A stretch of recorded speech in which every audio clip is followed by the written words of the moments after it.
Here's how we do Ignite. First part of the day, we teach and practice scripts. Second part of the day, we actually make some calls. Third part of the day, we typically do the classroom stuff.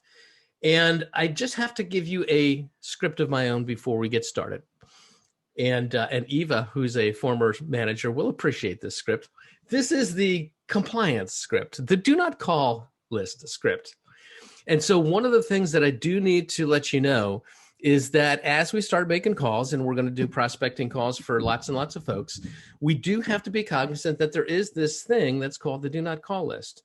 Now, how many of you are familiar with the do not call list and why it exists? I think most of us have some concept of it, right? Quick show of hands, we kind of know it's out there.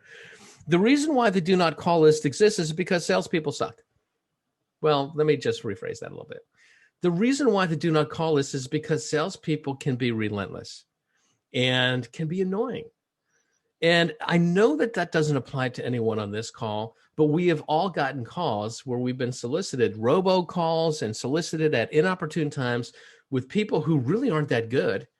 And they're just reading something off of a cue card, and it's like, enough, leave me alone. In fact, it's gotten so annoying that the federal government's actually written laws to protect consumers. In fact, I don't know if you guys are aware of this, but there's actually 2 states in the United States right now, California and Florida, that actually have legislation pending in their house, at their state levels of government. And I don't think it's going to pass, but there actually is legislation pending that would make telephone prospecting illegal for real estate agents. Illegal.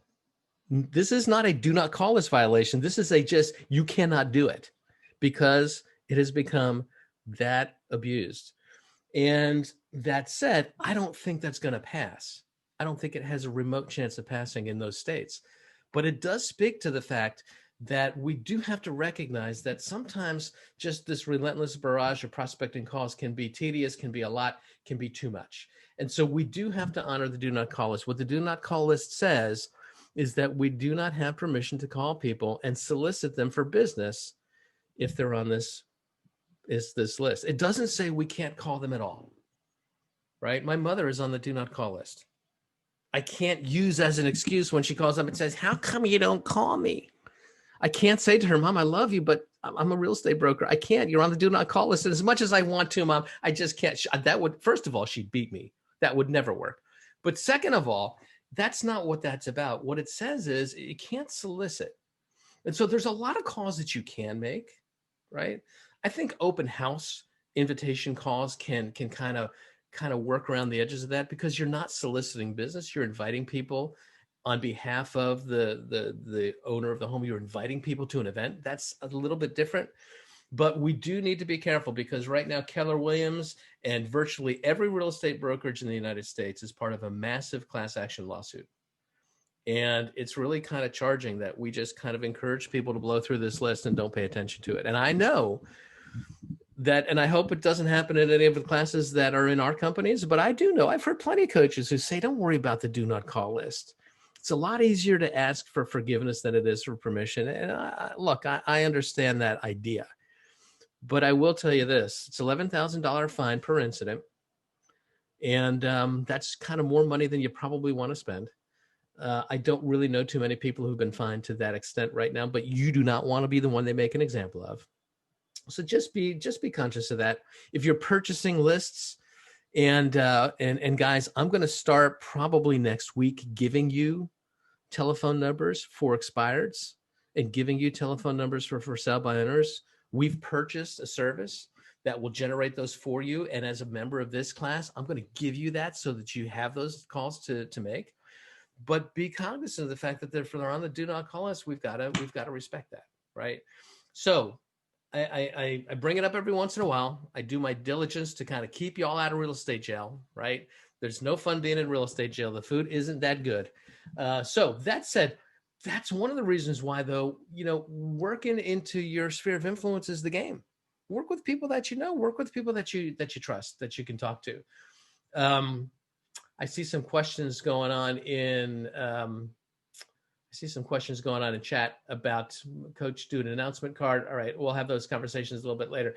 Let's get into scripts. And I'm going to give you a confession. And here's my confession is I'm a convert. I'm a script convert. And if you've ever spent any time in your life with anybody who's been a convert, here's the thing that you're going to find. Converts can become evangelical. And evangelical people can sometimes get under your skin. They sometimes are just a little tough to be around. And so I don't want to do that, right? I hope I'm not. But the thing I'm going to ask you, and just be honest right now, is how many of you are not 100% sure? Be honest. How many of you are not 100% sure that you're on board with I'm the not idea of really being scripted in your conversations? Anybody not sure yet if that's what you want to do? Okay. I think that's fair. And the thing I'm going to always ask you is just stay in curiosity. Stay in curiosity. Be open to it. You don't have to make a decision during Ignite. If you decide that you don't want to be scripted, that's fine. You don't have to. But the thing that I will tell you is I'm a bit of a convert, and I'm going to share with you just a little bit of how I came around to scripts, because that's the topic of today. When we get to the 11 o'clock hour, we're going to be practicing, we're going to be talking about scripts. And we put it into the course material in session number 3, because after lead generation, what we believe is learning scripts is the hands down most important thing that you can do to have a successful real estate career. That's what we believe. And I'll tell you how I came around to it. Some of you guys know, I think I might have said in my introduction when I introduced myself on Monday, my first career was as a licensed psychotherapist. Went to graduate school, got a degree in psychotherapy, went to postgraduate institute, got further training, further degrees. And here's what happened. When I came into real estate, what I believed was I didn't need to be scripted. I really believed that I was a trained listener, that I could kind of have this conversation, and I was able to kind of listen to folks and distill what's going on and have a conversation sort of ad hoc and kind of know where to go. And I'm going to tell you something. The amount of stuff that I put out there, like my website was the anti-script agent. I was thinking about coining that phrase, the anti-scripted agent. But I can tell you, I put on my website the fact that I wasn't going to be scripted, that I could listen, that I had this background, that I really cared about you and your needs and your interests. And in fact, interestingly, one of my therapist friends who had seen my website challenged me on that. And he said to me, he says, look, I'm going to push back on you a little bit. He says, let me ask you a question. When you were in a clinical session with a family or a couple or whatever, and folks were kind of in this sort of stuck pattern where things weren't working in the relationship and they just couldn't seem to figure out what to do to get things to be in a better place, did you know what you would say to get them to see things differently? And I said to him, of course. You know, he and I had gone to institute training. Took us 3 years to get through institute training together. We went to this training. I said, of course I know what to say. That's what my training led me to. He says, doofus, that's a script. A script is nothing more than knowing what to say in the moment so that people can see things differently, so that they can make different decisions. And I sat with that for a while, and I thought about that for a while, and I said, you know what? That's the name. That's true. You know, our job as salespeople is to influence people. That's what we are. We are paid professional influencers, right? What we're trying to influence people to do is to make decisions and to get into action based on those decisions. And the only tool that we have to influence them is what we say to them. We can't take hostages. We can't bribe them. We can only influence people through our words. And if we don't know how to use our words well, we're not going to be as successful. The reason why this class is class number 3 is because I'm going to tell you, people who learn and manage their scripts sell more real estate than those who don't. It's just that simple. You can believe it or you cannot believe it. You don't have to believe in gravity either. You don't. But I would encourage you, if you question that theory, to not step off of any high steps. I can tell you that agents who learn their scripts sell more real estate than those who don't. And I will also tell you that we all have our own scripts. There are agents who have their own scripts that work, and they're not even aware that they're scripted. But they know what they're going to say in each different situation. They know how they're going to say it, and it matters, right? So stay in curiosity with me on this. Here's what I don't want you to do. I don't want you to sound robotic. I don't want you to sound like that guy who calls your house at 7 o'clock at night, right in the middle of your dinner, raising money for your college alma mater or the Police Benevolent Association or whatever it is. I don't want you to sound like that guy. But what I do want you to do is I do want you to kind of know in any given situation, what will I say to further the agenda? I don't want to be doing this ad hoc. I don't want to be doing this free fall, right? And so, again, I'm a bit of a convert. I think you can hear the passion in my voice, and I know that converts can be annoying. A couple of things I want to share with you before we get into script practice. I just want to give you some of the science. This guy right here is a guy by the name of Albert Mehrabian. And if you, some of you may not know him, but you may or may not know his research. Albert was a professor at UCLA back in the 1960s and 1970s, and really conducted one of the largest studies in the world trying to decode communication and trying to figure out what are the elements? What are the elements of communication and what influences whether or not we are effective in our communication? And after all of the research, here's what Mehrabian's study revealed. It's only 7% the words that we choose. The words that we choose are not a big part of this. Now, they do matter, right? How you use the words do matter. I teach a script and language lab on Monday afternoons, trying to kind of help folks learn some of the neuralistic science behind language so that you can use that in your work with clients. But the truth is, it's only 7% the words. What's more important than the words that you choose is how do you deliver those words? How do you deliver them? The tone of voice, the rate of speech.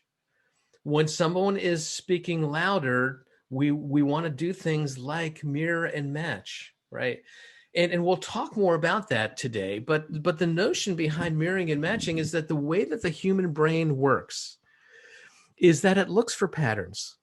The way that the brain works is that it's designed to look for patterns and to think that things that are known and predictable are safe, and things that are unknown and unpredictable are potentially dangerous. And the primary function of your human brain is to keep you alive and to keep you safe so that you can pass your genes into the next generation. As crass as that sounds, that's the basic function of your brain, is to keep you alive.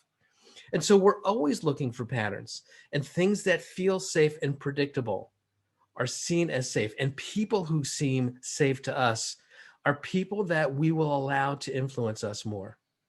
What I can assure you is this: you'll never, ever, ever allow someone to influence you if you don't feel safe with them. You won't. And so the tone of voice matters. When people are speaking faster, we want to speak faster. When people are speaking slower, we want to slow down. When people are getting louder and animated, we sometimes pick up the energy or lower the energy. That's this tone of voice piece. And guys, it matters. And it takes practice. It takes practice to learn, how do I modulate what I say? You know, one of my favorite trainers, especially in the area of negotiation, is a guy by the name of Christopher Voss. You'll hear me talk about him periodically, especially when it comes to negotiation and scripts. And if you don't know Chris's name, he is the former FBI lead international hostage negotiator for 10 years. For 10 years, he led the FBI's efforts in terms of releasing folks who were kidnapped anywhere in the world. So if you were somewhere in the Middle East, if you're in Jakarta and you get scooped up, it's Chris and Chris's team who's trying to negotiate your release. And one of the things that Chris learned is how we use our voice matters. He says there's 3 kind of voices that you have to learn how to master. Voice number 1 is just really learn how to become more animated in your normal speaking voice, and learn how to kind of pick up the pace and slower the pace and get louder and tone it down, but within the range of just your normal voice. And that's what we're going to use for most of the conversations that we're going to have. But periodically, when people are upset, when people are angry, when people are agitated, and we need to bring them down, we have to master what Chris refers to as the late night radio DJ voice. You know that voice? It's a little creepy. It's a little somewhere between Elvira and Barry White. You know the voice I'm talking about, though, right? That voice that's just kind of slower and softer. And there are times when we need to use that tool to kind of bring people down. If people are too agitated, and we want to be influential with them. We can't necessarily meet alpha dog with alpha dog. Now, there are times, and they are precious few, but there are times when you're also going to have to master your authority voice. You know, that voice that my dad, in fact, my dad was so good at that voice. We got so conditioned with my dad. My dad was a shop teacher, a middle school shop teacher. And I'll tell you something about middle school shop teachers back in the 1960s and 1970s, and he retired in the 1980s. No, he retired in the 70s. You know, middle school shop teachers were kind of the disciplinarians. They were the places where if the kids were screwing up in class, they sent you down to the wood shop. Go let Mr. Benz take care of you. And so dad was a bit of a disciplinarian. And when he spoke loud, and he had a pretty good loud voice, so you could hear him over all the machinery in the wood shop, when dad used his authoritative voice, you knew it. And in fact, we were so conditioned that dad didn't even have to use that voice anymore. He just could kind of give us that look, because that voice came with that look, and you got the look. Some of you may remember Larry Bird, the basketball player. Anybody remember Larry Bird's name? He was one of the great NBA players of all time, superstar Hall of Fame player, and then he became a coach. And people would ask his players, what is it like to be coached by Larry Bird? And one of the players said to me, and I'll never forget, he says, you know, here's the thing. Because he's so much better than anybody else on the court, and he knows what he's doing, that when you screw up, you never get past him. He always catches you. And he never has to yell, he says. He just gives you that look that only Larry can give, that says, I saw what you did, and I know better, right? The three voices we're going to have to learn is the normal speaking voice, sometimes, very rarely, the high energy authority voice. Be judicious in how you use that, because that will trigger other people. But sometimes we use that voice to challenge people and to energize people. I don't necessarily like to go alpha dog and bring my alpha dog to the game. Two alpha dogs in a conversation usually don't end well. 55% of communication, guys, is nonverbal. And it's body language, which sometimes is hard on the telephone.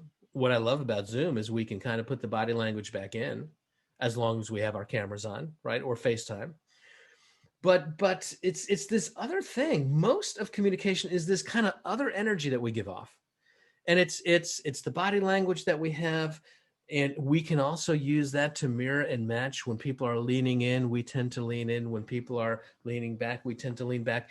Guys, you know, this concept of mirroring and matching other folks in terms of their volume and their voice and their body, that's really the essence of clinical hypnosis. That's the essence of hypnosis. It's you know, here's what hypnosis is not. It's not taking a pocket watch out and dangling it back and forth like they do in the cartoons and saying, John, you're getting sleepy. And then suddenly your eyes start to spin around in a circle. That's not what hypnosis is. What hypnosis is if I can kind of mirror and match the patterns of your behavior and your voice and create this sense of, I am like you in your unconscious. I can create a sense of safety about me. And if you feel safe with me, you'll allow me to influence you.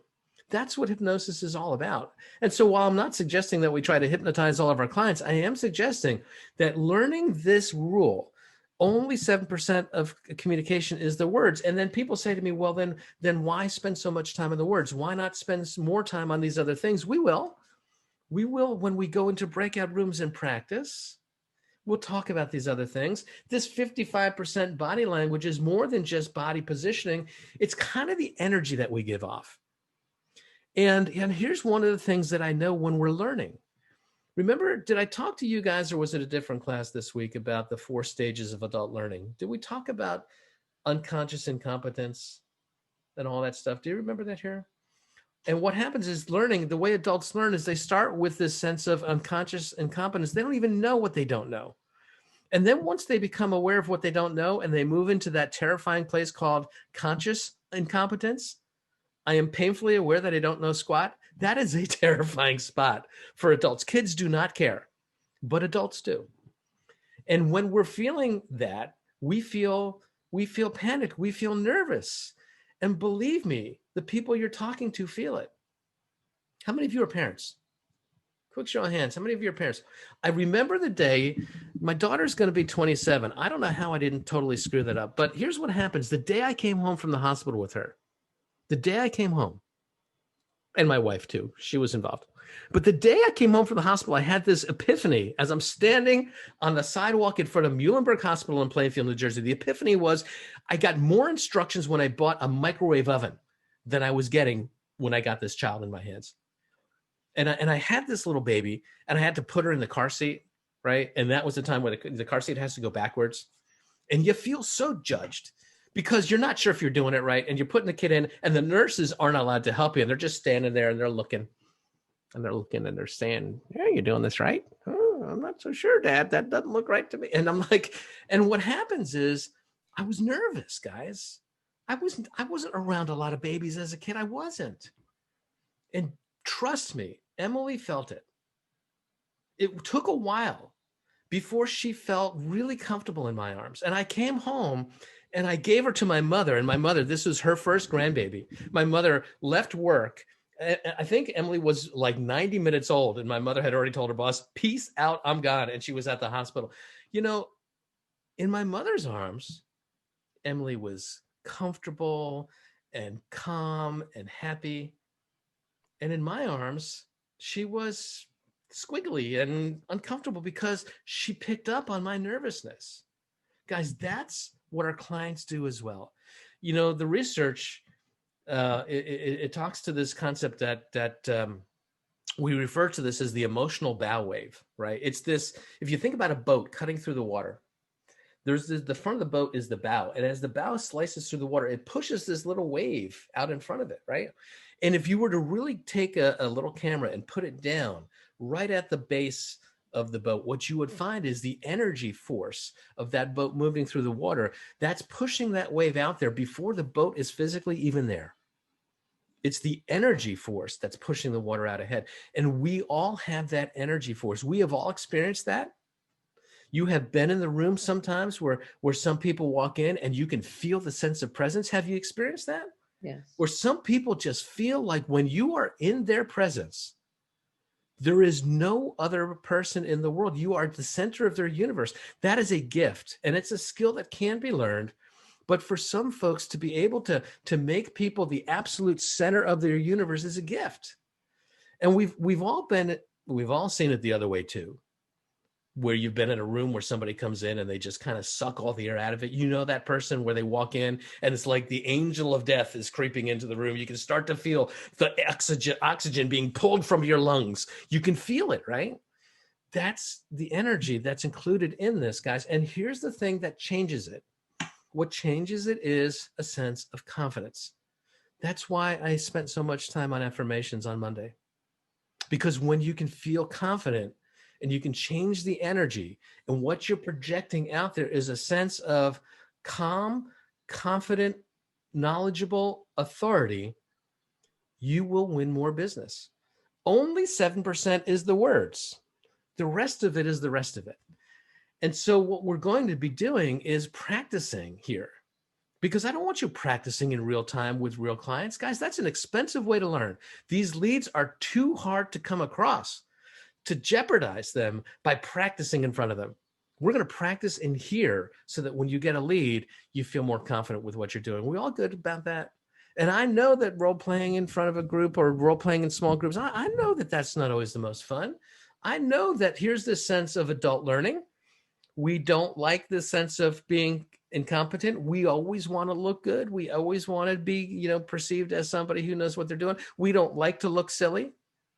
And yet, I'm going to ask you to do a couple things. Maintain a sense of humor, please, please, please, in INGITE. Come into these practice sessions willing to just kind of say, you know what? I know that I'm not perfect, which is why I'm here. And I'm going to screw it up the first couple times because, guys, I can promise you will. And if you think you're going to hit it out of the park the first time, you are delusional. You will screw it up. And that's just the way we learn. We fail forward. We learn from it. We get feedback and we grow. Right.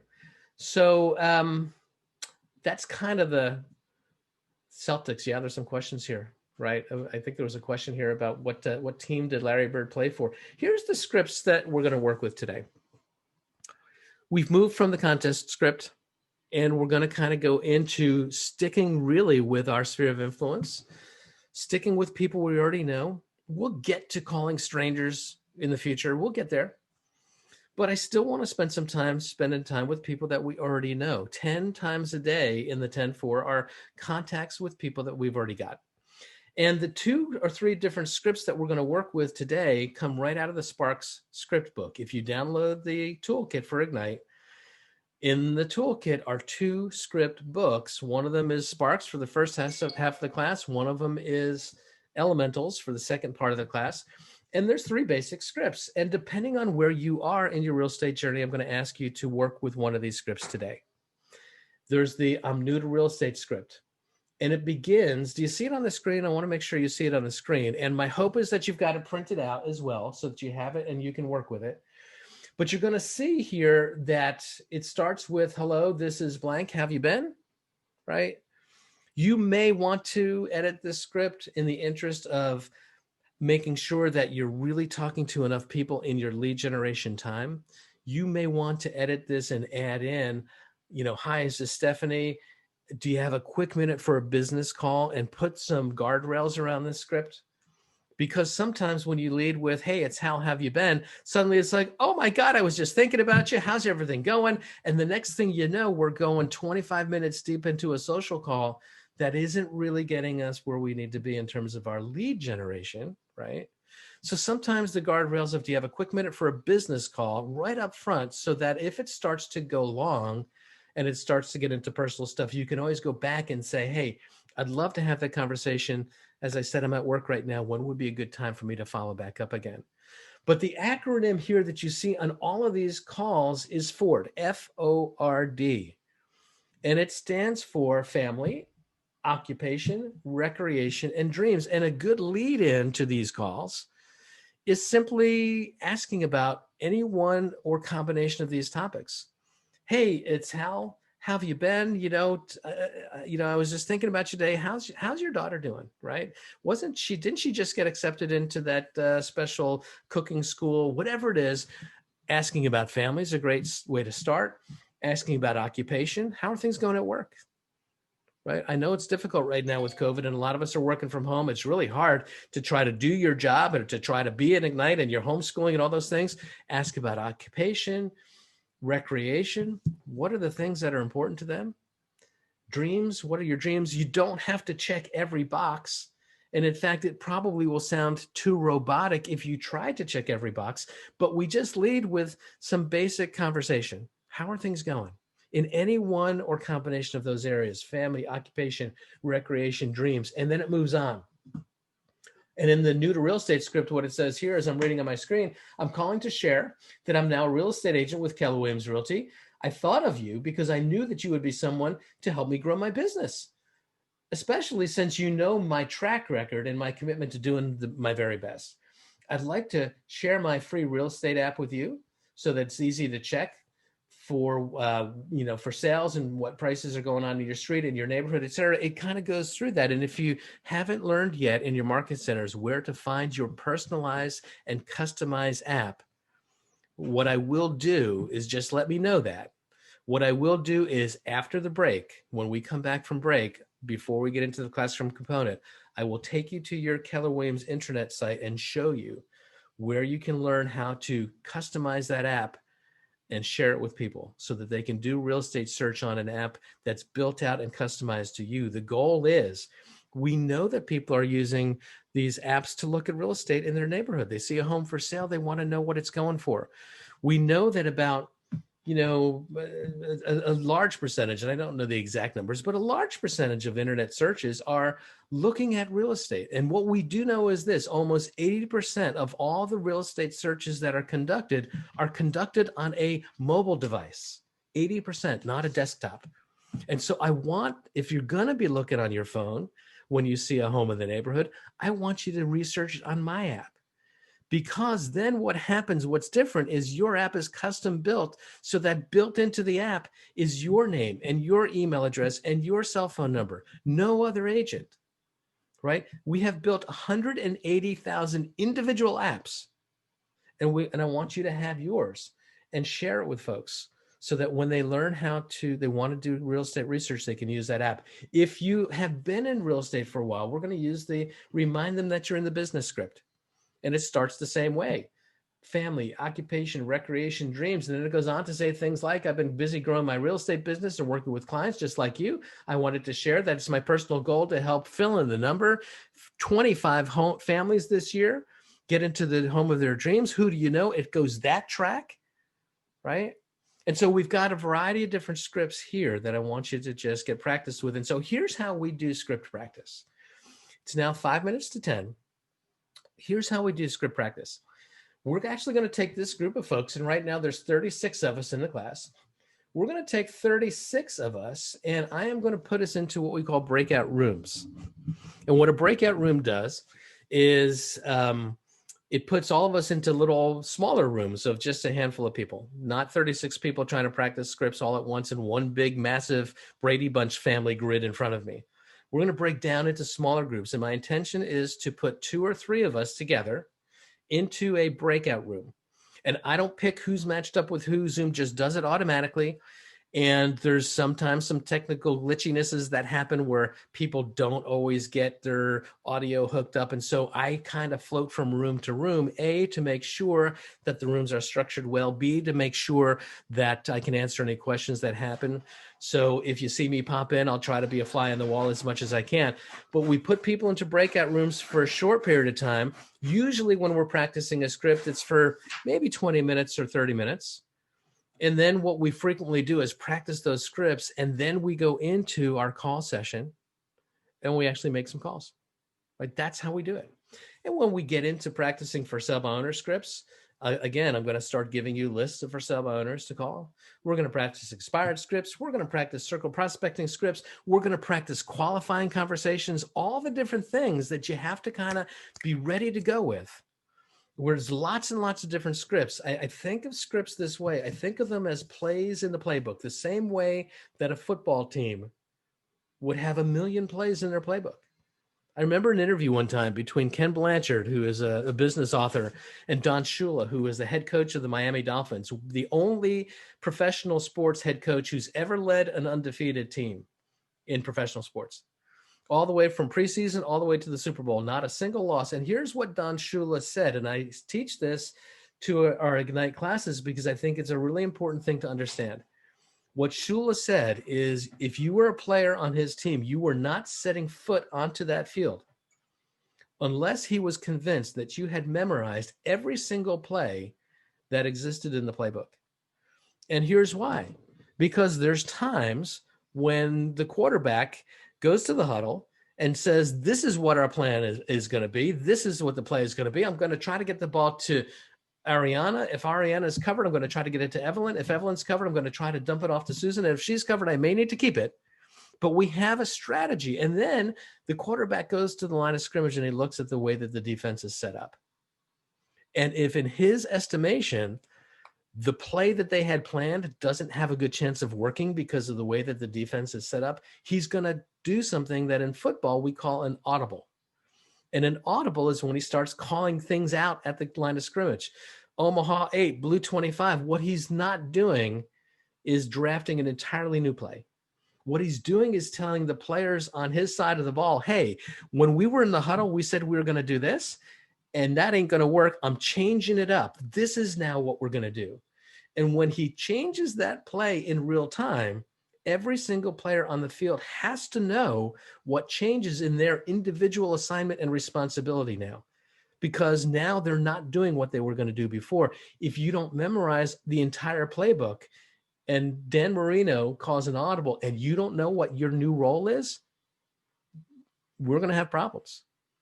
Guys, scripts are a little bit like that because you never know what's going to happen on that call. You never know what that person is going to say. And so you have to have a script for all occasions. In fact, many times more than one.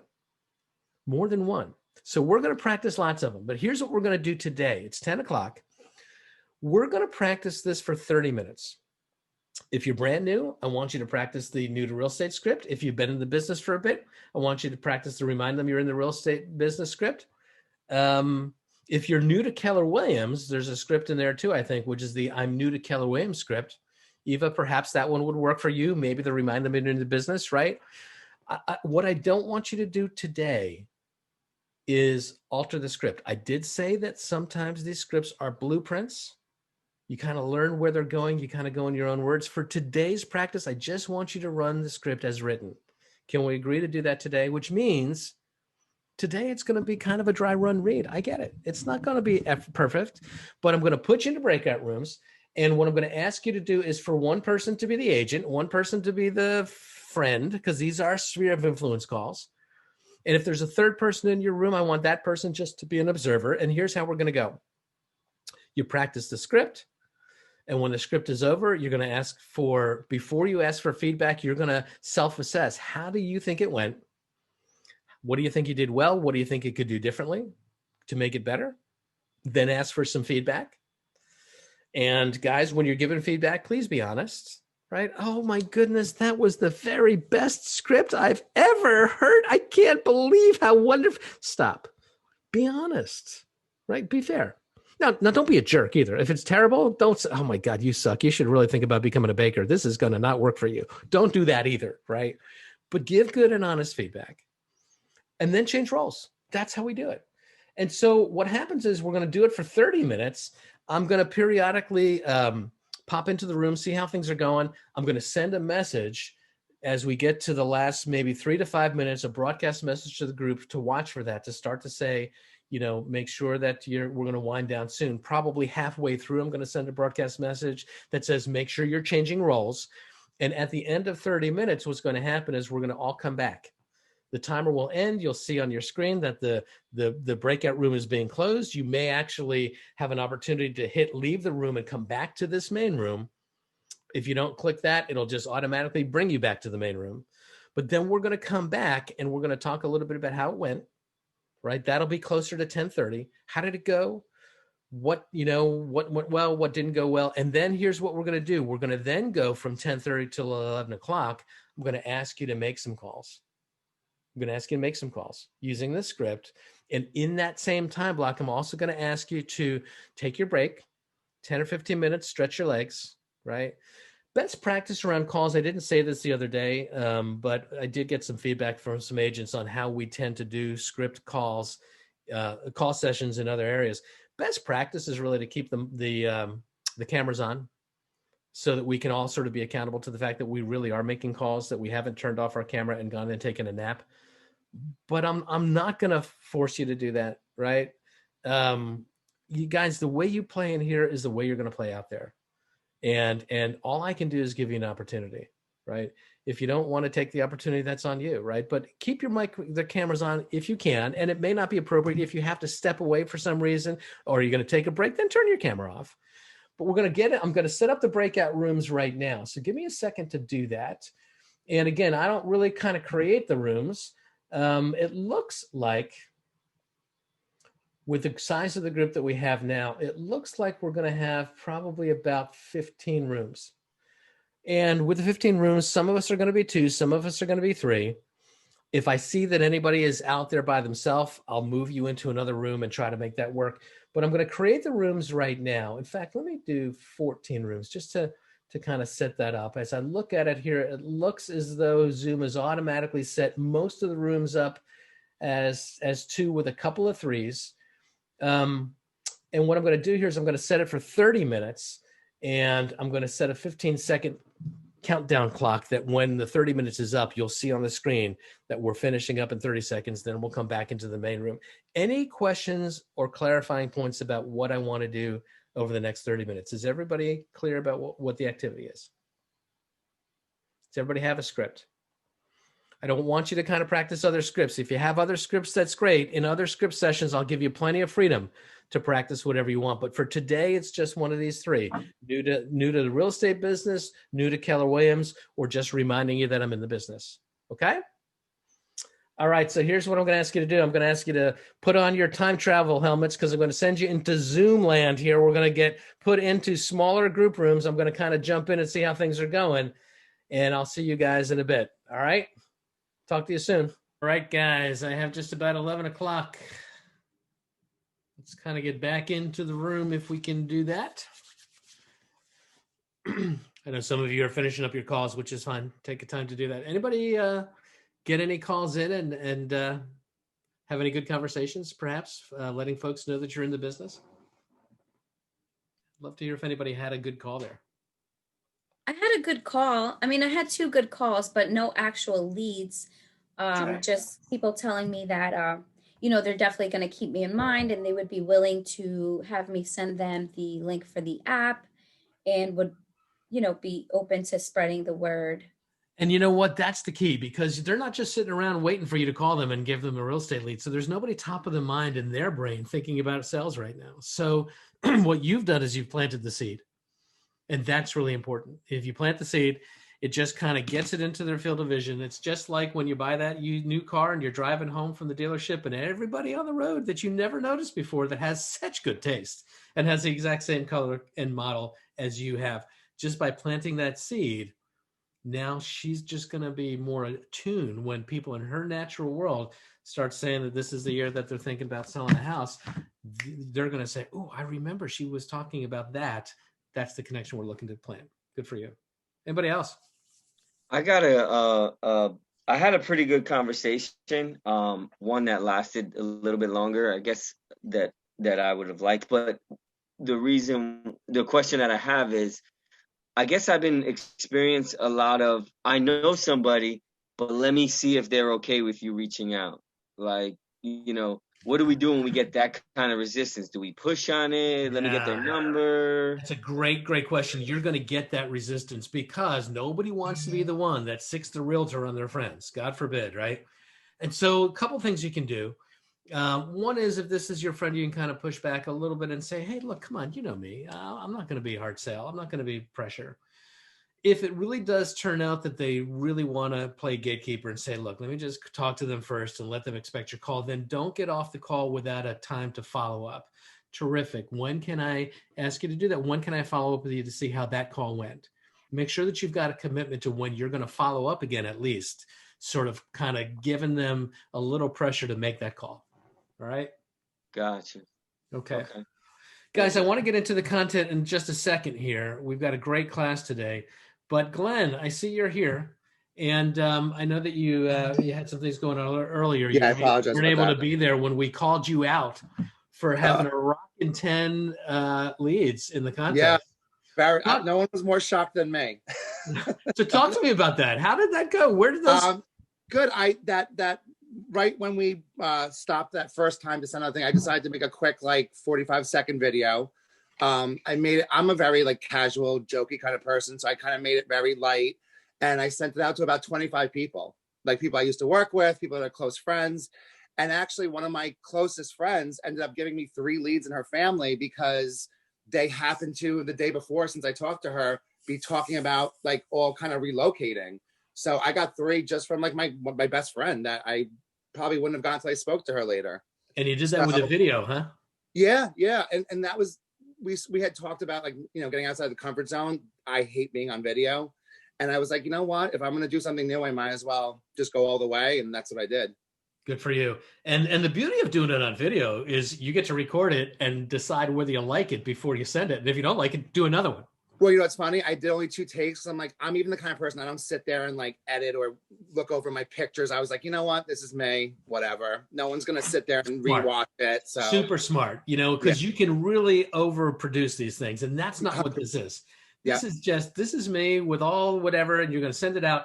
And as long as you don't have an interruption, somebody walks in or something like that, and then just go with it.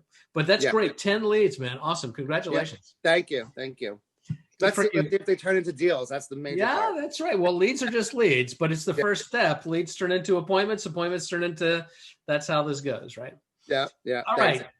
So I have shared the screen. I just want to make sure you see time for the break slide, and we're going to change slides along here now. We're moving into now, as we launch every one of these classes, what do successful agents do every day?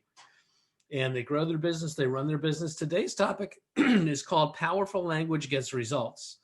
And again, there is a method to the madness. There's a reason why we talk scripts in session number 3, because outside of lead generation, knowing what to say and how to say it is the most influential skill that you're going to need to master to really have success. And so this script topic crosses all these different areas. Certainly everything related to growing your business on lead generation and getting appointments booked and all that stuff is highly scripted, as is showing homes. What do we say to folks when we're showing homes to help them make decisions and to take action? Certainly how we negotiate can be very scripted. And then even managing the transaction contract to close, all these different steps. There's lots of places that scripts come into play. So let's get started. Before we do, I just want to go back in and have a poll question. You guys, I did put some poll questions together. I think I've mentioned that in the past. In the first part of the class, we talked about Albert Moravian at UCLA, and we talked about decoded communication. And what we said was that there's a certain percentage of the communication that is related to the words, another percent that's related to the way those words are delivered. So here's the question. If you can remember, I'm going to launch the question now. According to researcher Albert Moravian, communication is comprised of our words, our tonality, and our body language. What percentage of the communication is accounted for by the words we say? What percentage is the words? Is it 17%, 38%, 7%, or 55%? And we've got 16 of us, exactly half of us have voted. So we'll give this open for about another 10 seconds or so. Take your best guess. We'll talk about it. This is anonymous, so you never have to worry about getting it wrong and looking silly.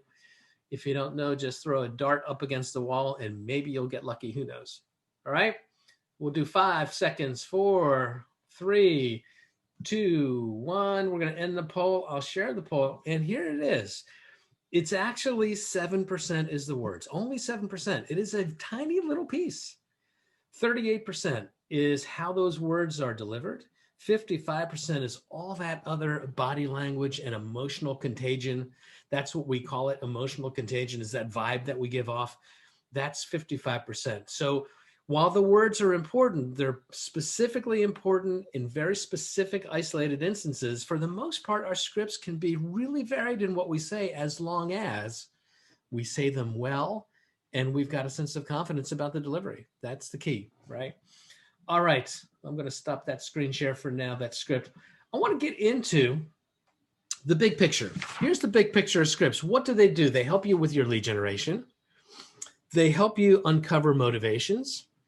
One of the things that we're going to do is learn how to qualify our buyers and our sellers to really uncover their motivations. And I was fortunate enough that during that time we were making calls, I made a call myself, and I have secured the one and only my good friend David Radney to come and teach us the seller's pre-qualifying script, which we'll do in a few more sessions. So it helps us uncover motivations, knowing what to say, knowing what questions to ask, identify any objections that people may have. Asking the great questions, does that helps us to close deals? It certainly helps us to speak in terms and ways that the customer understands. Now, here's the thing that I want you to just understand in sort of a big picture, and we'll do other training classes around this. But one of the things that we recognize is that people are different. But people are predictably different. And what do I mean by that? I mean that people's behavior is a predictable thing once we start to understand behavioral patterns. And behavior is kind of an outgrowth of people's personality and people's psychology. And while we're not going to get deep into all of that in INGITE, the thing I will share with you in INGITE is this. We talk about DISC a lot in this company. DISC is an abbreviation for a certain type of behavioral assessment tool. The D stands for drivers, people that are very decisive and action-oriented. The I stands for influencers, people that are very relationship-oriented and charismatic and kind of great cheerleaders. S stands for people that are steadies, that are relationship-oriented. They're just good people. They're good, comfortable people to talk to. C stands for compliance. They're cautious, they're detail-oriented. And knowing how people's behavioral style is causes us to want to communicate differently.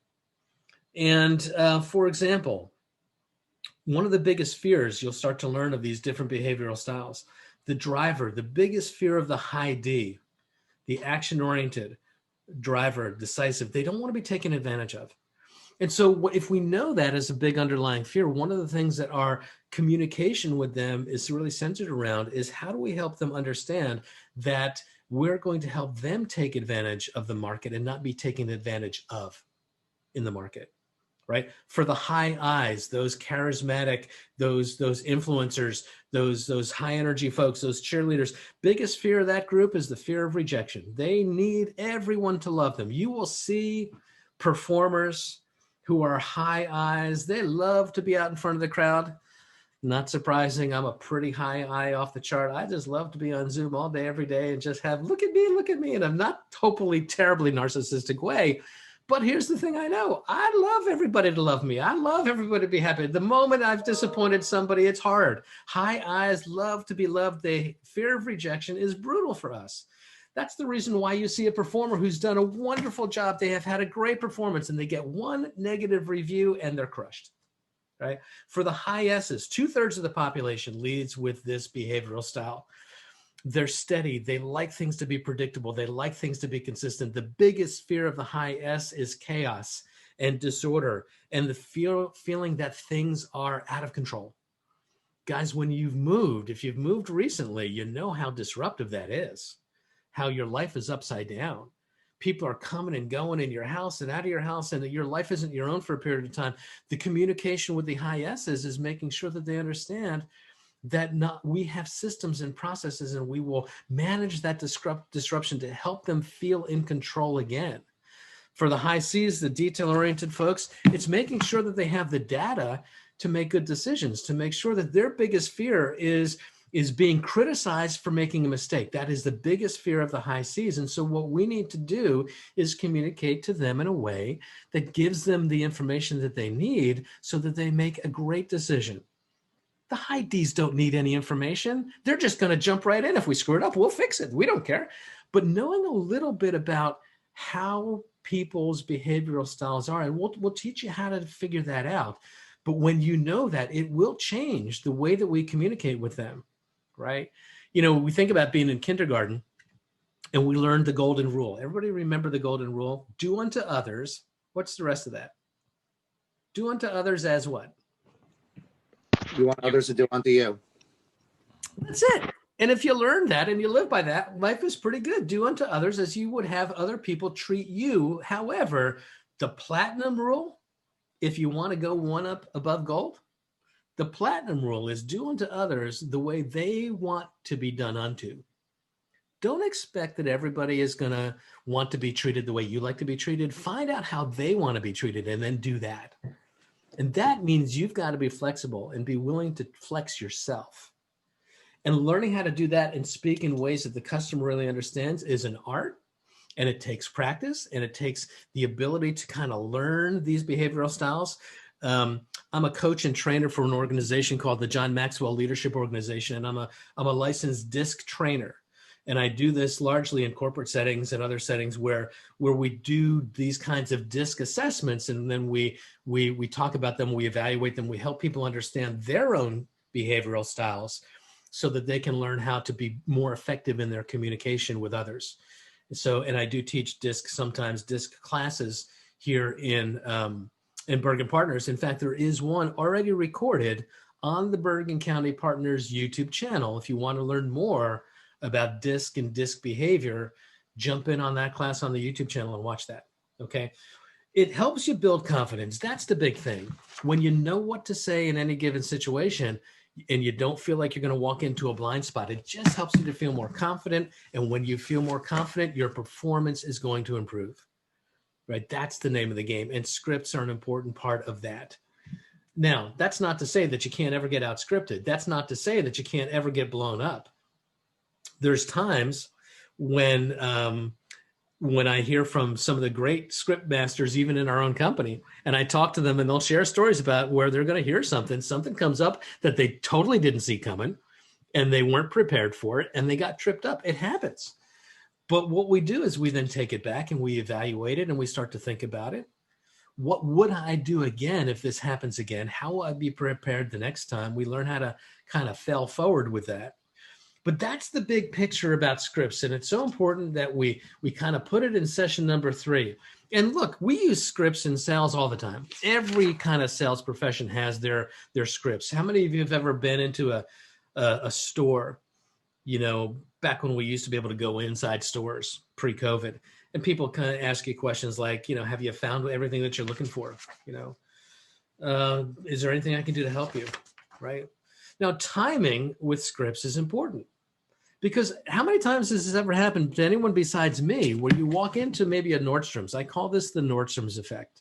You walk into a Nordstrom's, you're 5 steps in, a salesperson comes up and says, can I help you? And you are going to say your script. And it's going to be this: no thanks, I'm just looking. Eva just worded it with me. I could see it, even though she's muted. We said the same thing. No thanks, I'm just looking. That's your script, which is code for give me some breathing room. I'm going to eventually need help, but I don't need it now. And what you learn over time is when you go into these stores, if you don't lock that salesperson up, when you finally do need help, they're nowhere to be found and you're screwed. That's just the way it is, right? But here's the deal. No thanks, I'm just looking is a timing thing. And so knowing what to say, also in when to say it, always be closing isn't what we want, but how do we learn how to say, when to say, all that stuff? Those are just scripts that we learn, we practice, we get comfortable with. That's why we do the role play. I am going to talk for a second about limiting beliefs. Does anybody ever have any limiting beliefs around scripts? I asked in the very beginning, is there anything that you're not 100% sure? What limiting beliefs might you have about scripts? A limiting belief by definition is something that you believe to be true, which is not necessarily helpful. Anybody have any limiting beliefs around scripts right now that they're willing to share? I do. Go ahead. Okay. Well, here's the thing about limiting beliefs. Number one, you know, limiting beliefs hold you back. And we that's the whole nature of the limitation. It's something that we believe that holds us back. And here's the truth. It's actually based in something that's true for you. A limiting belief doesn't just come out of nowhere. It comes out of something that you've been told or something that you've learned. And limiting beliefs, all of your beliefs are designed to really help you be successful. What I said earlier about the human brain, the function of the human brain is to keep you alive, to not put you in harm's way. And sometimes because we're social animals, as we become older, one of the ways that we can get into harm's way is to look like a dope.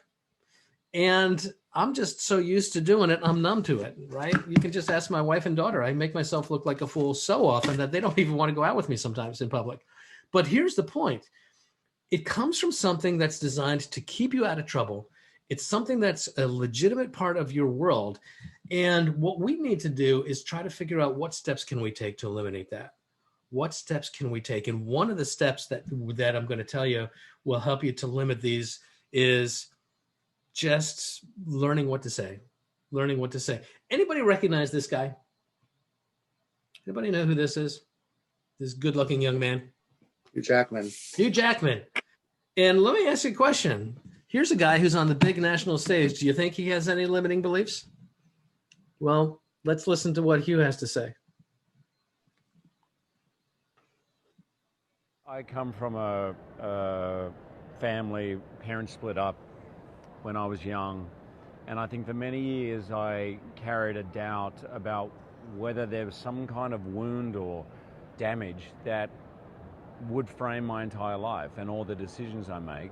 And no matter what, no matter how I handle that, is it always there? Is it just something I have to kind of manage, you know, like you would manage an injury? I've always got a bad knee. And Tony's like, no. Sure, something bad happened. Something bad happened to everybody on the planet. I don't care who you are. Something bad has happened to you. But if you continue to tell that story to yourself, that is who you are, it will continue to be true. That damage will stay for the rest of your life. But it doesn't have to be that way. You don't have to spend years and years and years and years in therapy. In 1 hour, I can get rid of that. And it's pretty powerful, and I've seen him do it time and time again. So Hugh Jackman is talking there about being in a relationship with the great, Tony, like it on his last name, guys, help me. I'm looking for all his Robbins. There you go. Thank you. Tony Robbins. I'm looking at back there. How did I forget Tony Robbins' name? Right? The great Tony Robbins, whose work, look, we all have limiting beliefs. We all have these beliefs that help us, other beliefs that don't help us. And it's up to us to decide how we're going to power through those. Even somebody who's on the world stage like Hugh Jackman, with all that he's got going for him, it comes from, there is this underlying sense of, am I good enough? And we all have that. And so that's just part of the game. Don't let it get in the way. Now, scripts build confidence, job abilities. Scripts help you stay focused on conversations in the present moment. We've touched on some of these things before. I want to introduce you to a script master. This is a guy by the name of Jeff Glover. And Jeff Glover is a Keller Williams agent, runs a mega team. He's also a coach. And when I say mega team, his team closes, I'm trying to remember how many 100 transactions they closed last year, but it's a big number. And I just want you to hear some things that Jeff Glover says. He's got a couple of points about how to use scripts. I want to just share what Jeff says, and we'll talk about his points, but take some notes. Just take notes of what Jeff says that gets your attention. We'll talk about it at the end here. So here's Jeff.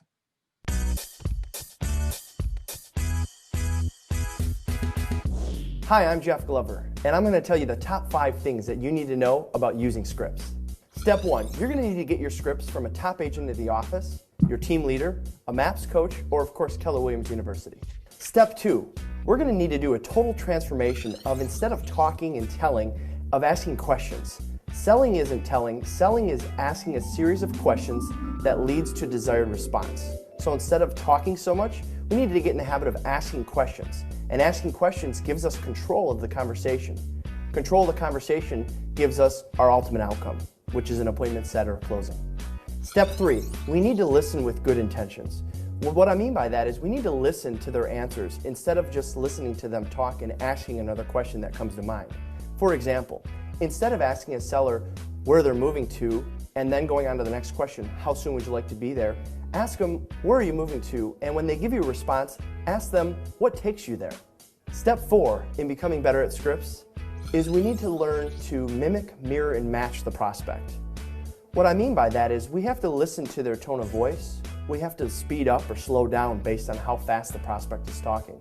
That means when they respond and say, we're moving to Toledo, oh, Toledo, that's exciting. What takes you there? 93% of communication is body language and tonality.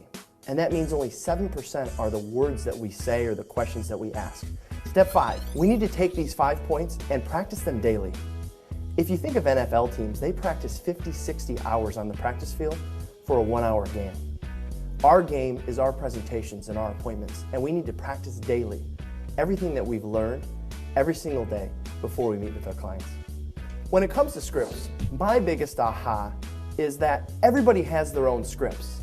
We're pre-programmed to have scripts, and we're talking and asking questions that are scripted. However, what we found is that most of our own scripts are no good. And so we have to learn the right scripts, the right questions to maintain control of the conversation.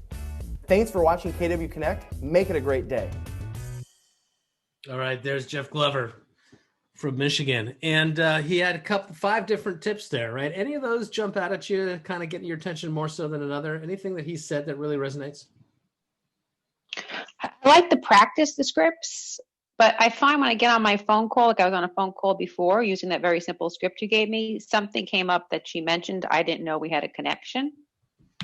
And we wind up getting into the connection, and I use the connection to bring up real estate. Yeah.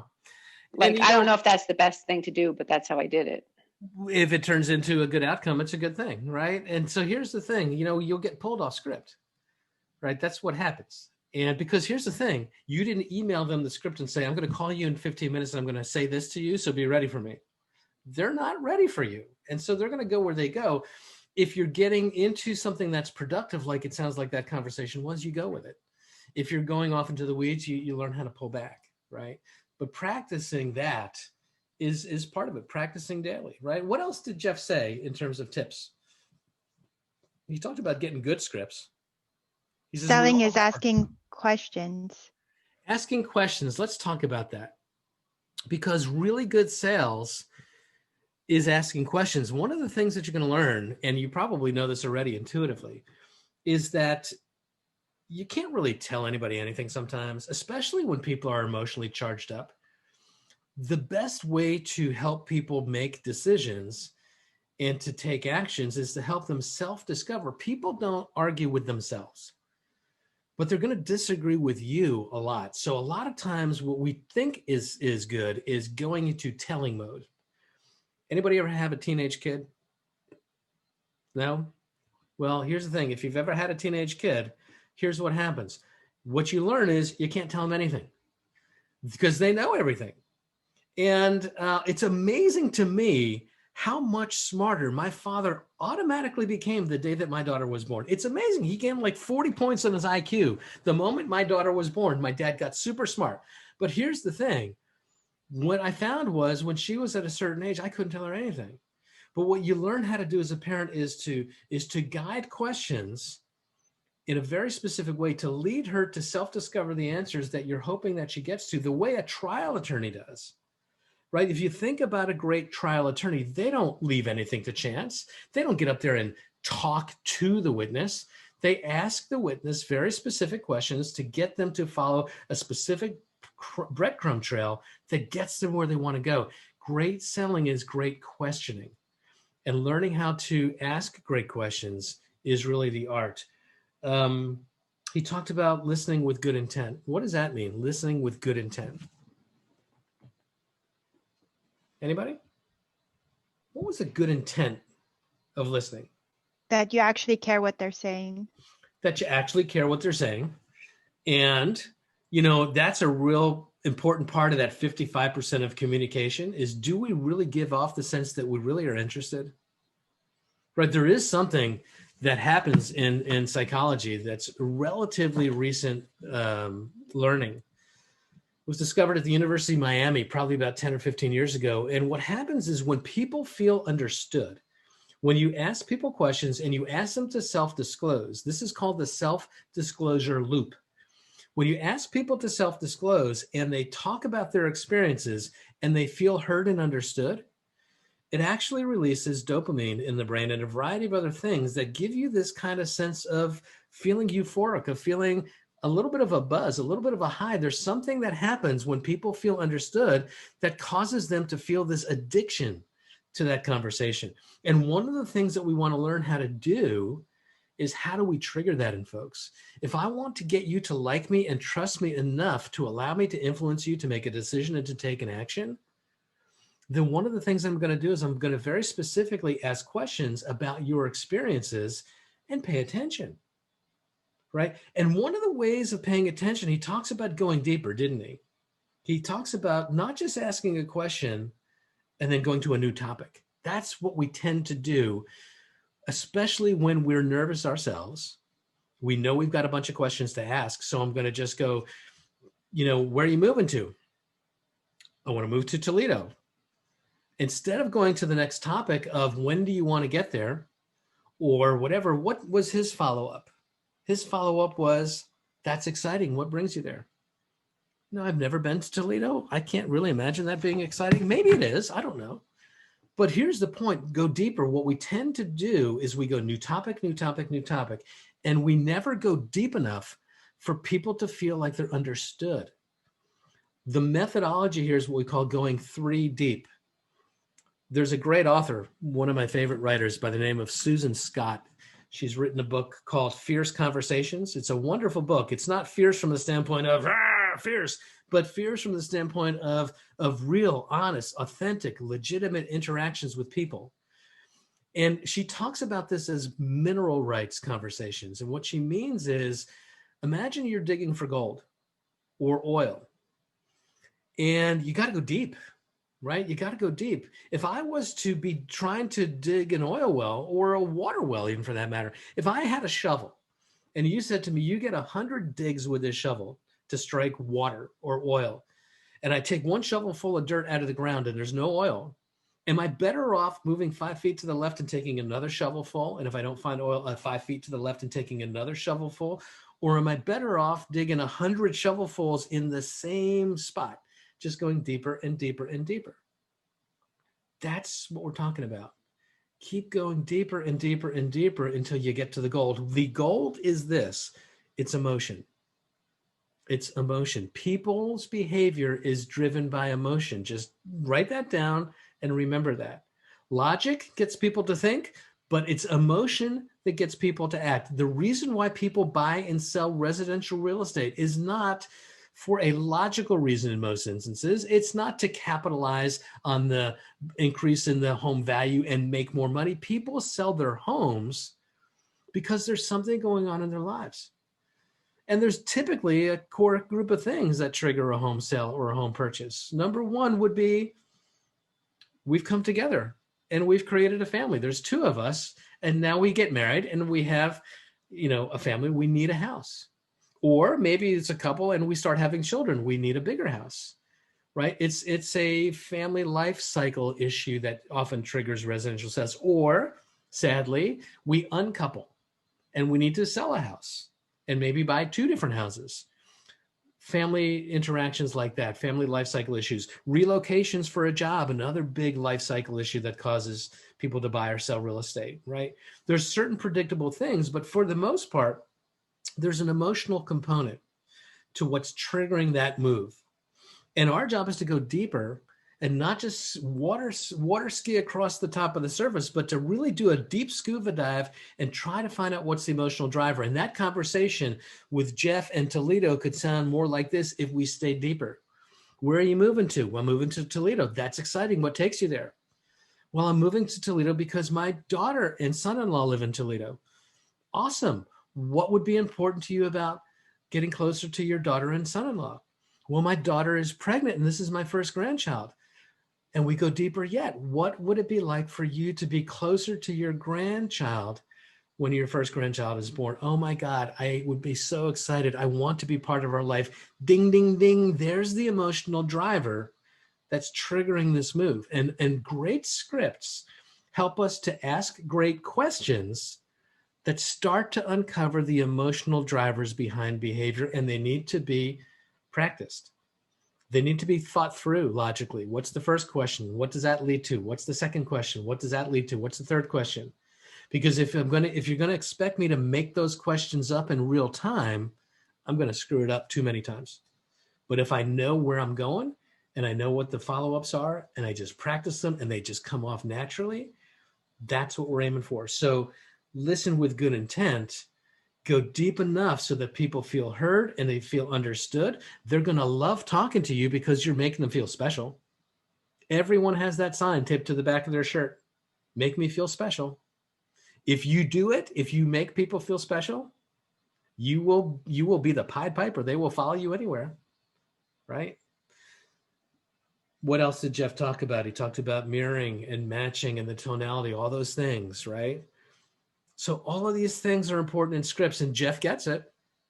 Jeff's team practices scripts every day. Some of your teams practice scripts every day because I know that's true. But the 5 things, get really good scripts because there's some bad ones out there. There's some scripts that are out there that I really believe are too old to be using today. They worked in their day and they need to be updated. I think there's a lot of scripts that go back to, and I'll name some names. I love Mike Ferry. Mike Ferry is Tom Ferry's dad. Tom Ferry, many of you may know, is one of the great real estate trainers in our industry today. His dad, led kind of blazed the trail before him. A lot of his scripts are things like Mr. or Mrs. Expired listing. I see that your home came off the market as an expired listing, and I'm just curious, when are you going to hire a strong enough agent to get your home sold? And here's what I've learned in my experience, and I think a lot of us trainers and coaches would agree. People are different.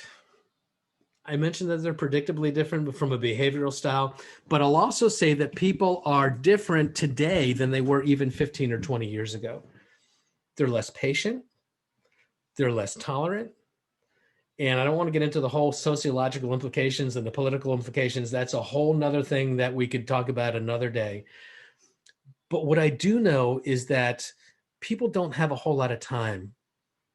And we've got to get to the right things quicker. And so getting good scripts that work in today's environment is important. because I think a lot of people are still trying to use old-fashioned 1980s scripts that worked in their day, but just don't seem to meet the pace and the intensity of the buyers and sellers that we have out there today.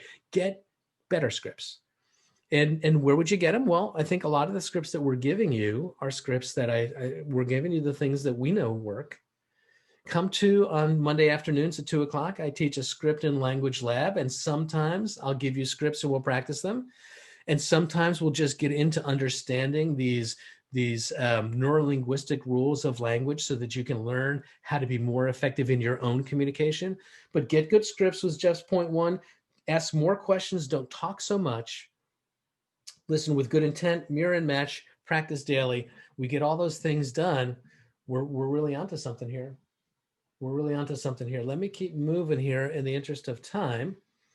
See if I can change this slide now. It was tricky. Oh, Jeff, I don't need you right now. Hold on. We've done that one already. Hold on. This is what sometimes happens here is then I have to there we go. I know that the screen share ended. Give me a second. We're going to get right back into the screen share. Okay. You back with me now on role model and memorizing scripts? Are we there or are we not there yet? You see it? Yep. Okay, thumbs up. Good for you. All right, let's keep going here. Well, I'll get to him in a second. We're going to talk about how do you learn scripts. And there is a little bit of memorizing. What I said before in the role play before is I want you to memorize the pathway and the blueprint as much as the specific words. And so that we have to kind of practice them in specific ways with feedback, right? I'm going to change slides here and ask you, oops, hold on for 1 second here. I'm going to stop that share again. I want to do this screen share. Do you guys recognize this guy? Who knows who this guy is? Susan, I see a thumbs up. Who is he? Give me his name. Oh, his name's right on there. His name is Sheldon. Sheldon, the infamous Dr. Sheldon Cooper. And here's the cool thing about Jim Parsons. I love that show. I don't watch a lot of TV, but he cracks me up. This show cracks me up. And the thing about Jim Parsons is he's a guy from Texas. He is not a scientist. And the language that he has to use and that he has to deliver scripted in that show is very scientific language, words that he has never heard of before. And one of the things I want you to hear is how does he, as an actor, how does he practice his lines? Because he's got to say them correctly. And let's just listen to what Jim Parsons has to say. Hopefully you can hear this well. Okay. What's your process? This is a good question for Jim Parsons. What's your process for preparing for each episode? How do you memorize the special Sheldon monologues or complicated science terminology that you have to have? During the week, I start, I probably have them on me. I do. I make my magic note flashcards. cards. And like this is Act 1, Scene A. And then there's my first cue line. It's from Leonard. There's the L. It says, okay, see you later. And then on the back is my line. And I pace around my house and I drill them like some sort of ballet dancer learning moves. Largely because I don't understand a lot of what I'm talking about. And so I need the muscle memory to be in my mouth, at least to be really ready to go, because if I do think about it, A, the right words will never occur to me, and B, the ones that do will just be wrong. I don't want to be joined to another object by an inclined plane wrapped helically around an axis. In what way are you screwed? Mayim, what's your process for preparing for each episode? Well, it's hard to follow up your process. No. All right, we're going to stop it there. But you kind of see some very specific things that he's doing. What does he do? What is he doing to kind of get these scripts into his brain and into his mouth even? What is he doing? What did you notice? What's step number one? Repetition. Okay, repetition. But even before repeating it, what did he actually do? He wrote it down. He didn't make up the script. He already was given the script in written form, but he didn't just read it again and again and again. He took the time to take it and write it for himself. There's something, guys, about seeing the words and then writing them yourself that burns them into your brain at a deeper level, right? So one of the things I'm going to encourage you to do is when you get a good script, write it down. If you hear a really good script on a YouTube channel, whatever it is, stop it and write it down, right? Then what did he do? Then we start hearing repetition, but specifically, how did he do it?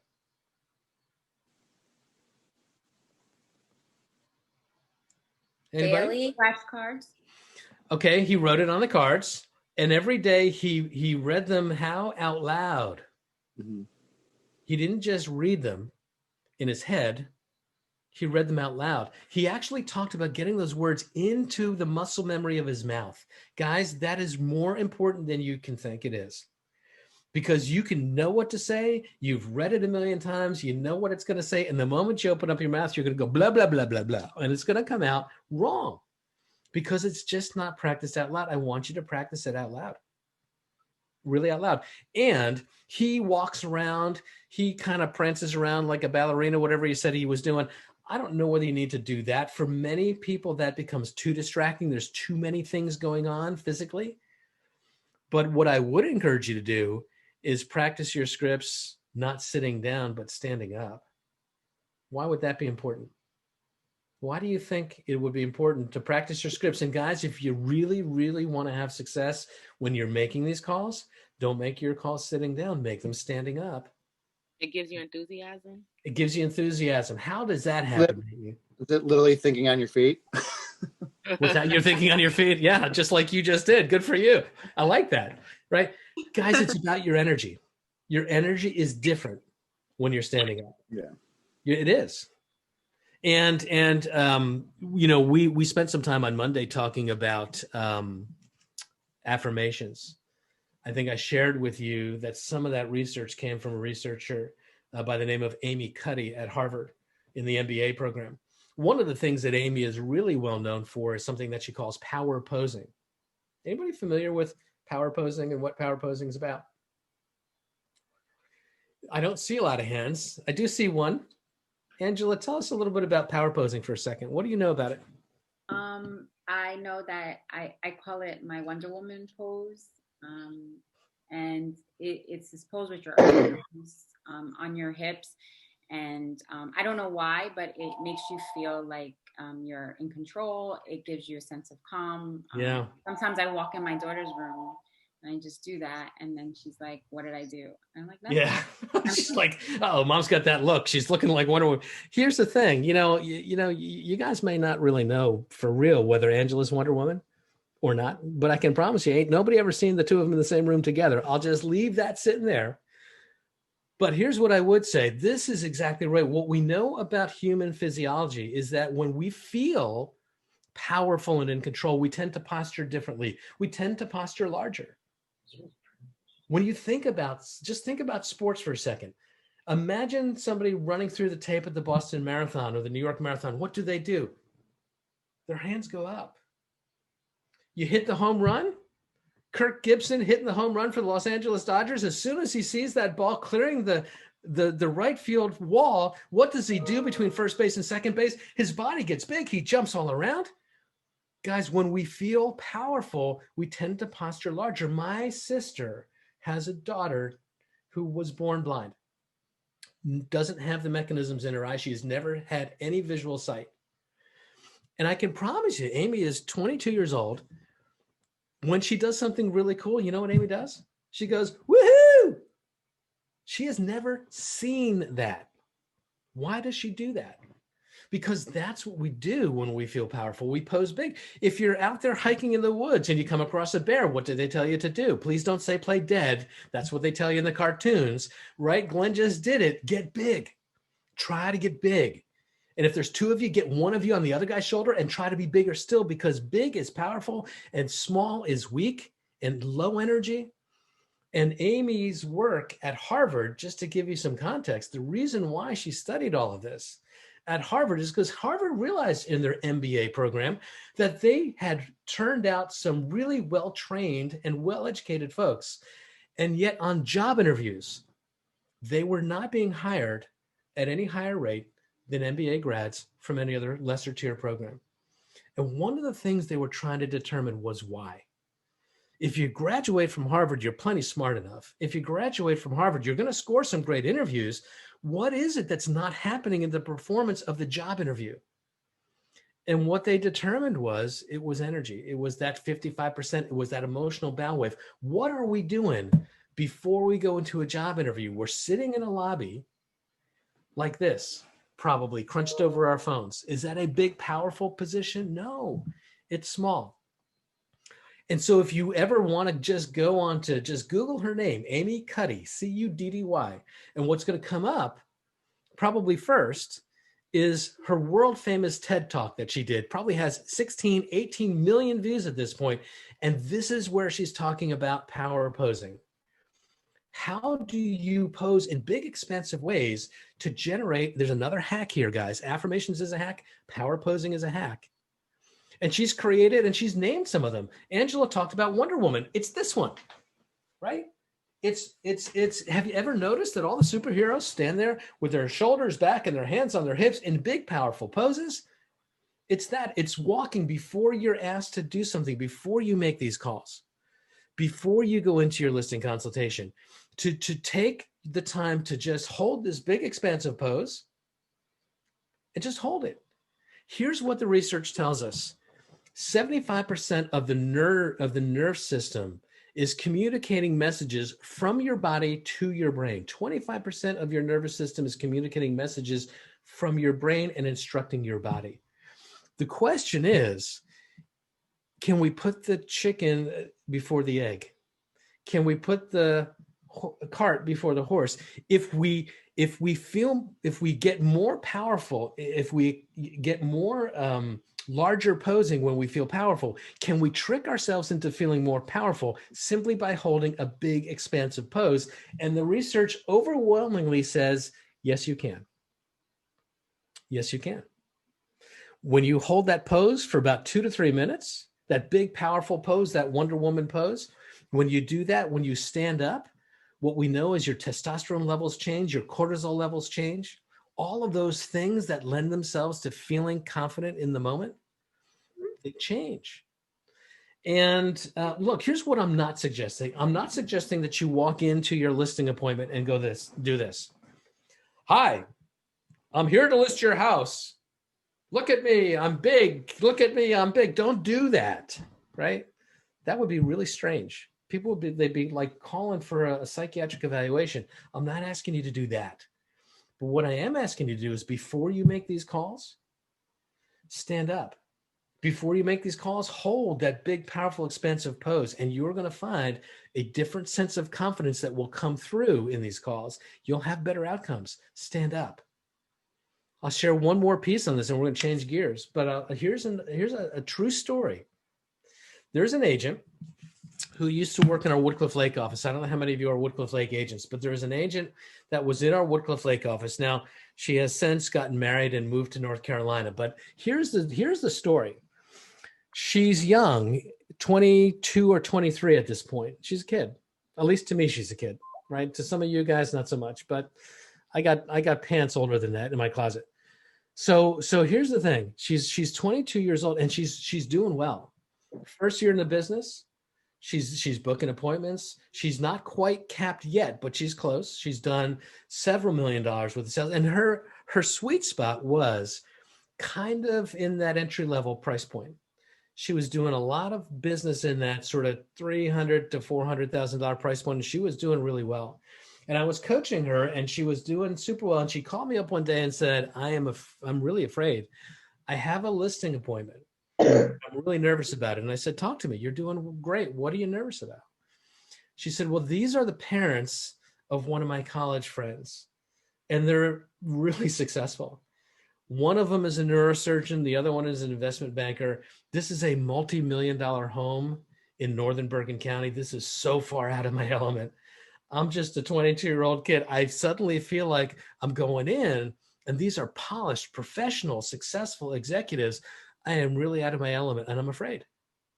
And I said, look, you cannot go into this feeling that sense of fear. That can't be what you communicate. What I'm going to ask you to do. And I talked to her about power posing. And I said, look, I'm going to ask you to just do this power pose. I want you to take a couple minutes, walk up and down the hallway with big, expansive arm swings. I want you to find a bathroom stall, hide yourself away, hold that pose for like 2 or 3 minutes before you go to this appointment. And you know what she said to me? She said, that's the craziest freaking thing I've ever heard in my life, but I am so scared. I'll do it if that's what you're telling me to do. I want you to hold that pose, feel more confident, and then go into this appointment. And she says, all right, I'll do it. And she came. And then later that night, I got a call from her about 10 o'clock at night. And you know what she said to me? What do you think she said? She crushed it. She nailed it. She didn't get the listing. She did not get the listing. And we talked about it. And I said, talk to me about she says, I didn't get it. But she says, but nobody got it. I said, help me understand. She said, we had this conversation and we talked about the market. We talked about the market conditions, and they were real clear on what needed to happen in terms of what they needed to get, what they needed to net in the sale of this home in order to do what they wanted to do next. And quite honestly, in my assessment, I don't think that that's available. I don't think they're going to get that number.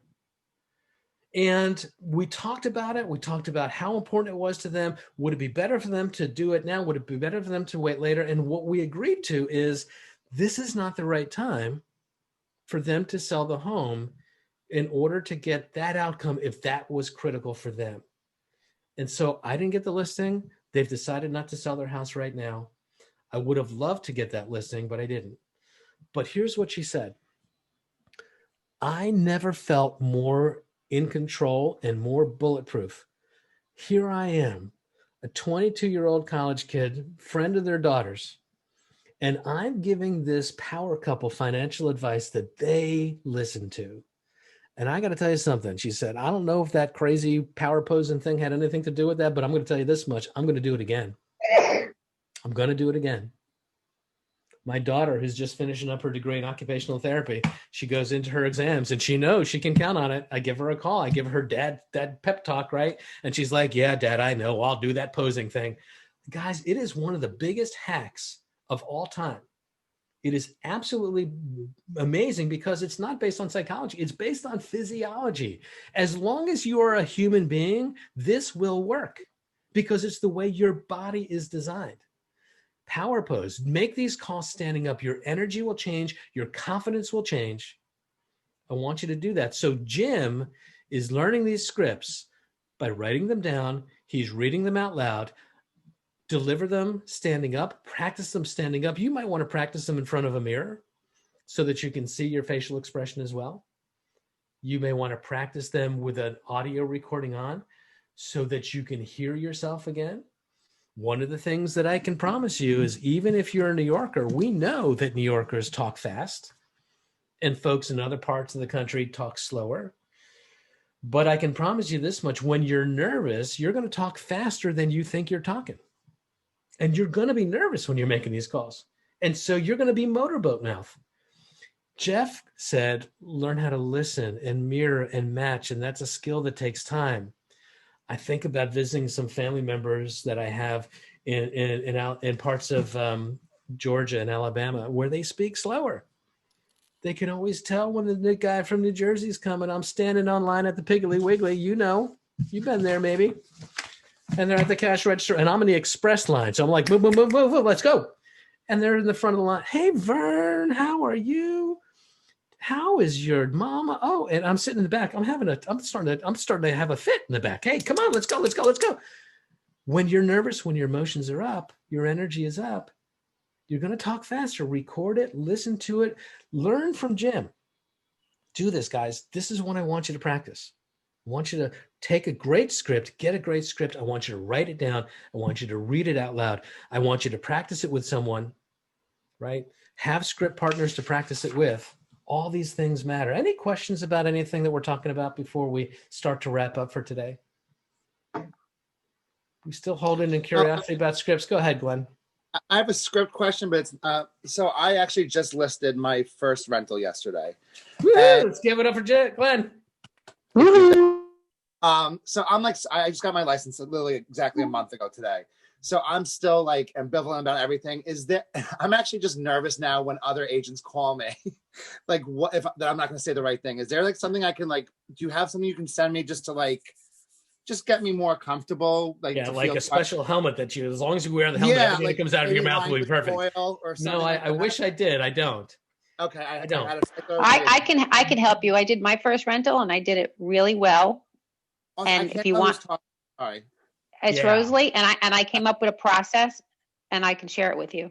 That would And be fantastic. that's where I'm going to direct you. Now, A, to Rosalie, because she'll help you with that. But B, it's in systems. It's not so much what you say, it's having a process. And so that's part of what INGITE is to teach you the process and the systems of to know what to expect and the sequence of events and all those things.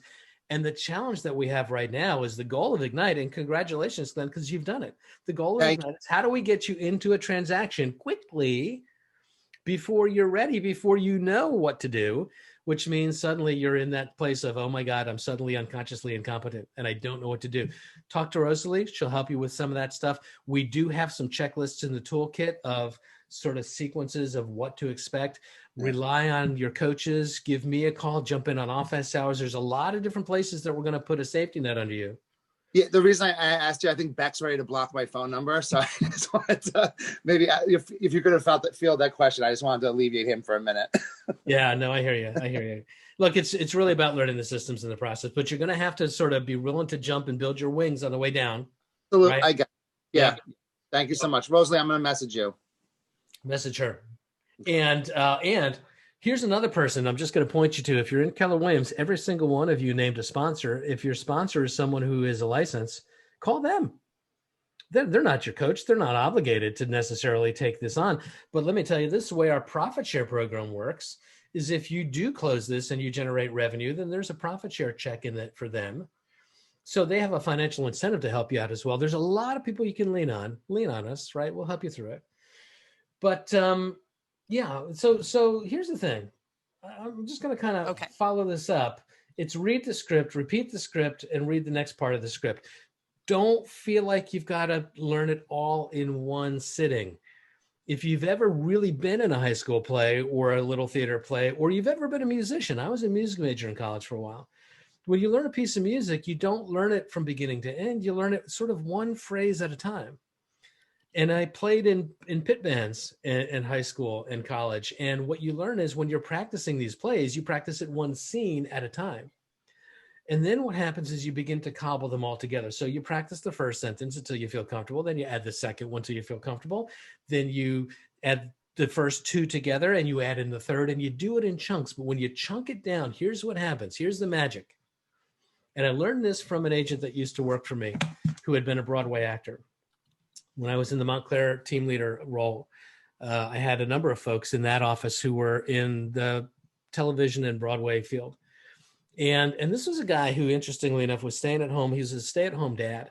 His wife was a big shot on Wall Street and made a boatload of money.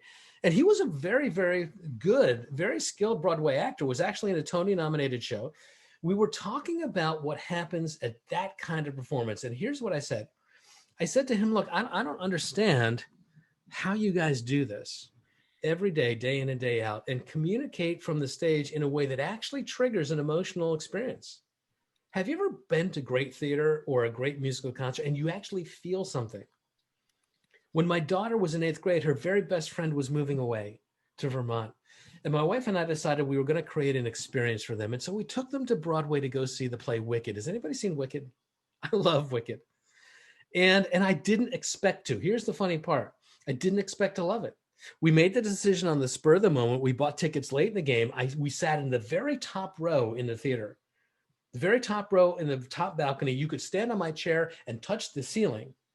And I came out of that show and I was blown away to just kind of the emotions that were triggered in me. And I asked my friend, the actor, I said, how do you guys do that? Because you're doing this show day in and day out, 6 times a week.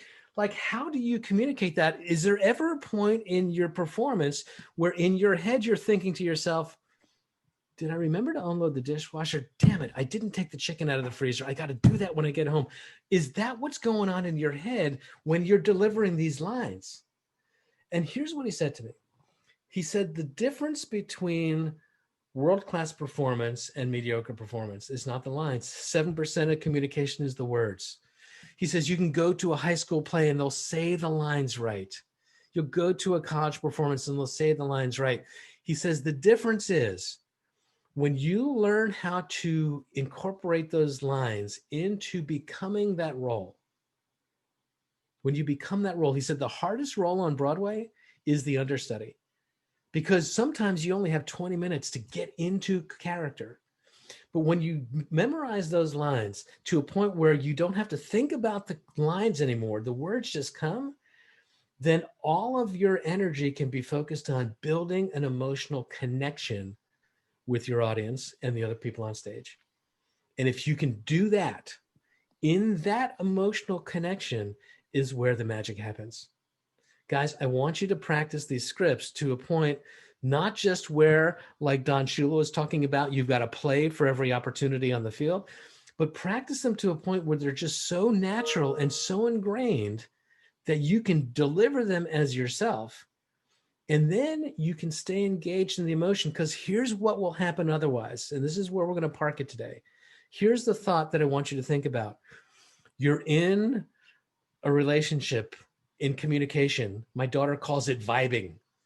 I didn't know vibing was a verb, but you're vibing and you're getting there, right? And you're in connection. And then suddenly what happens is someone says something in you're in your contact with this FISBO or expired or in a listing consultation. They say something you don't expect. There's an objection. They pull you off of your game.